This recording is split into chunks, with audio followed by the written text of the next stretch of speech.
Ay, patalastas muna tayo. Mahiya naman kayo. Ako din pala. You're putting it to me. Why you putting it to me? Kung ganyan kamahal, magmanok na lang kayo. Kung i-consider natin yon, sa 500 pesos makakabili ka na ng ham. Makakagawa ka ng macaroni sa alad, makakagawa ka ng spaghetti. It just depends on how many people will eat.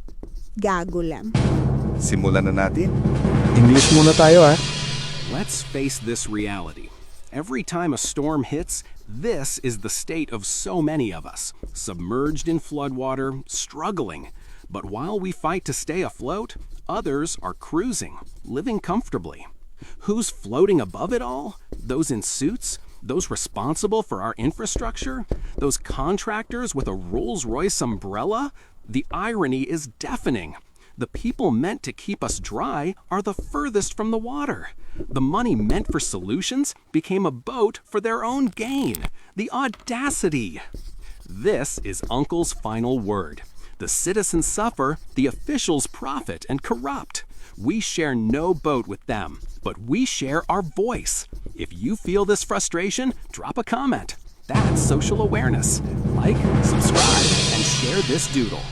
Watch, share, and demand accountability.